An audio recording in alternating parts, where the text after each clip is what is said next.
33 people. That's how many John Wayne Gacy killed.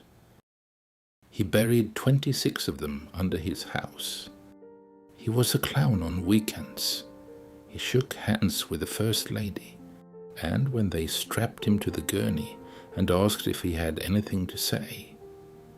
After 14 years of waiting, after 14 years of planning exactly this moment, he looked at the witnesses and he said two words that I have not been able to stop thinking about since I first read them, because they are not what you think they are. They are not defiance. They are not contempt. They are something far more disturbing than either of those things. Here they are. Kiss my ass!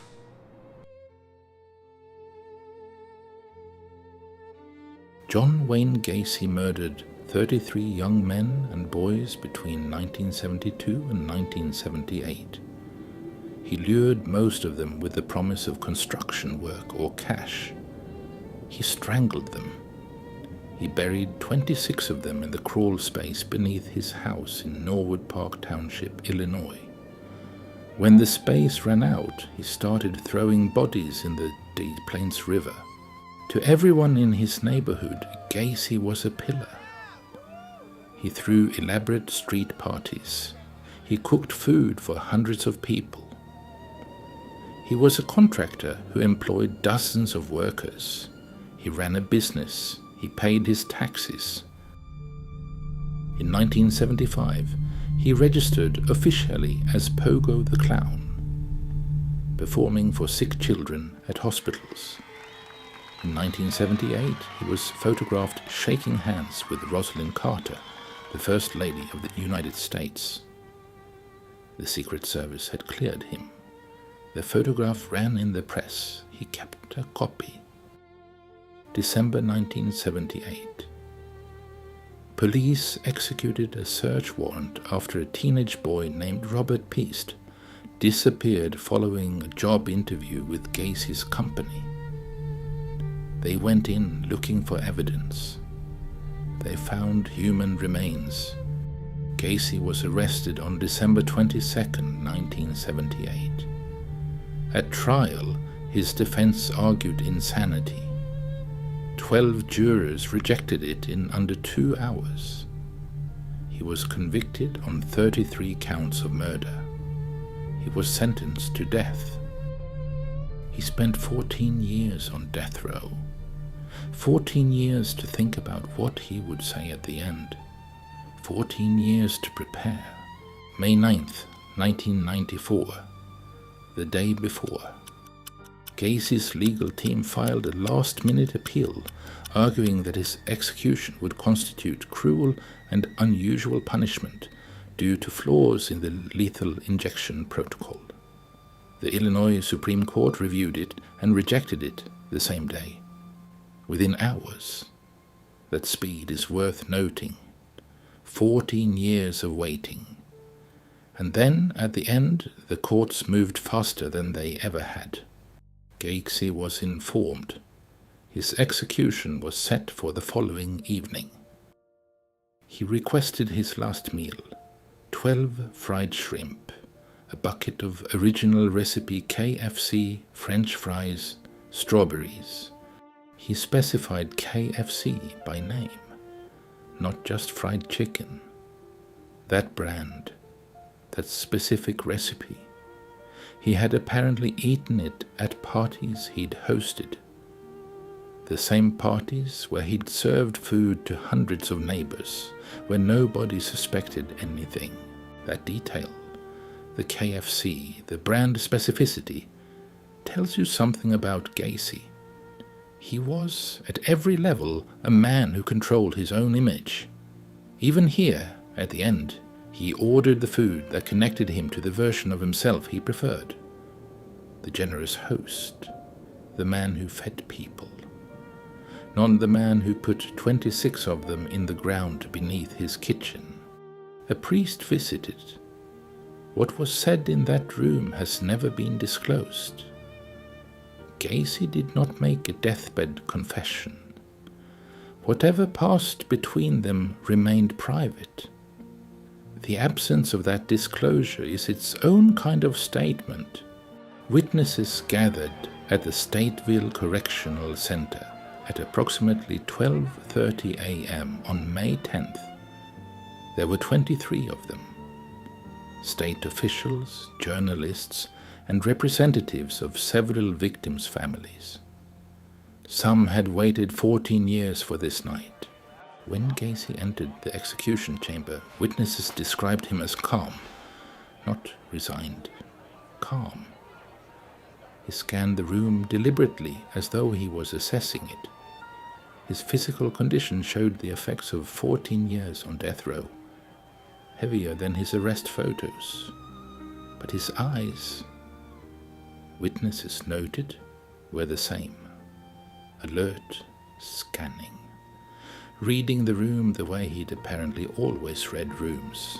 He was strapped to the gurney. The warden asked if he had any final words. Gacy did not hesitate. He looked directly at the witnesses and said, "Kiss my ass." The execution began. There was a complication. The potassium chloride solution used in the injection crystallized in the tube, blocking the flow. The execution had to pause. Officials worked to clear the line. It took approximately 10 minutes longer than anticipated. Witnesses waited in silence. Some of the victims' families were in that room. For 10 minutes, Gacy was alive on the gurney, while the mechanism designed to kill him had temporarily failed. John Wayne Gacy was pronounced dead at 12:58 a.m. He was 52 years old. Outside Stateville, a crowd had gathered. When the announcement came, some people cheered, some wept. At least one person held a sign that read, "No tears for the clown." The families of the victims who had not been identified, 7 of his victims were never named, stood in the dark with no announcement to receive. Now I want to take those 2 words apart, because most people hear "kiss my ass" and stop thinking immediately. They categorize it as contempt, defiance, the words of a man who never accepted what he'd done.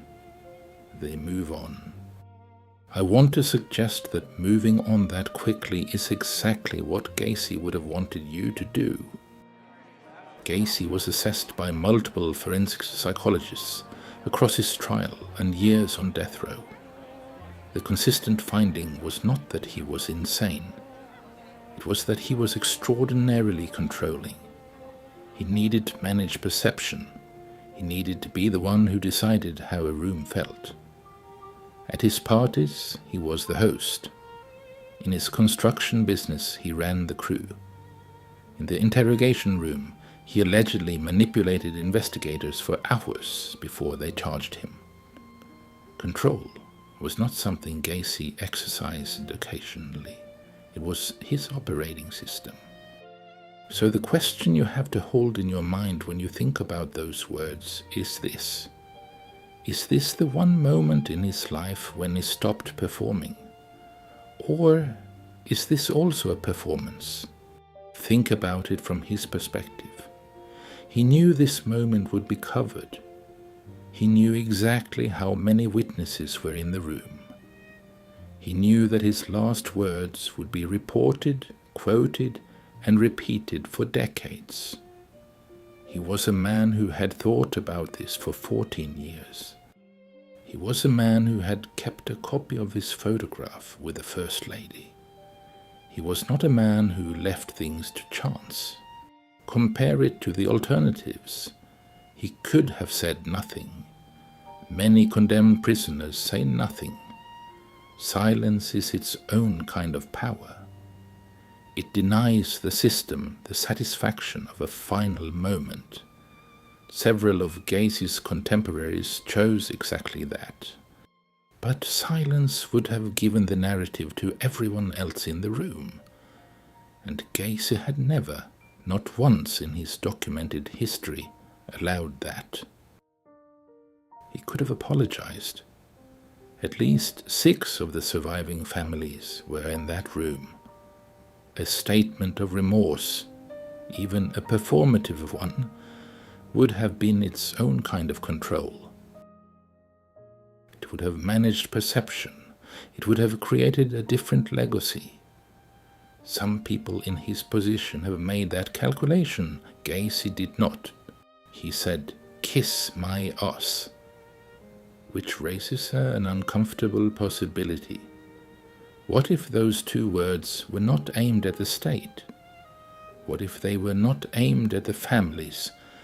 What if "kiss my ass," after 14 years of preparation, was directed at the one thing Gacy could not control and had spent his entire life pretending did not exist? His own exposure. For 30 years, Gacy had operated by concealment. The crawl space was concealment. Pogo the Clown was concealment. The KFC and the street parties and the photograph with the First Lady. All concealment. He built an entire life on the premise that what was underneath could stay underneath. And then they found it. And he spent 14 years knowing that every person in America knew what was underneath. Kiss my ass is not defiance aimed outward. I think it is contempt aimed inward. It is a man who spent 52 years constructing a self that cooked for neighbors, performed for sick children, shook hands with the First Lady, and who, in the last moment before that self ceased to exist, refused to let even death strip him of the posture. He could not undo the exposure, but he could refuse to grant it dignity. Because here is the thing about that particular kind of control. It never stops. That is the clinical finding across every assessment ever made of Gacy. The need to manage how he was perceived did not diminish on death row. It intensified. He gave over 300 interviews in his final years. He painted. He sold those paintings. He called journalists. He managed his own narrative until the night they strapped him down. Kiss my ass is not the abandonment of that project. It is the completion of it. The last words are not separate from who he was. They are the purest expression of who he always was. A man who decided what the room felt like. A man who left on his own terms, even when his terms were a delusion. I believe that is what those 2 words are. Not defiance, not contempt. A man who could not stop performing, even at the moment of his own death, especially at the moment of his own death. Harold Zook's son was one of the unidentified 7. His body was recovered from beneath the house. He was never formally named. Harold attended the execution. When a reporter asked him afterward what he thought of Gacy's last words, Harold said, "It was what I expected. That's what he always was. I have thought about Harold's answer more than I have thought about the last words themselves." Because Harold's response is not grief, it is not rage, it is something far more exhausting than either of those things. It is 14 years of having already known who this man was. 14 years of waiting for a conclusion that was never going to give him what he actually needed. The name of his son, the confirmation of what happened, the answer that no execution could provide. After Gacy's execution, researchers at the University of Chicago requested samples of his brain for study. The tissue was examined. No abnormality was found, no lesion, no tumor, no neurological marker distinguishing his brain from any other. His brain looked exactly like yours.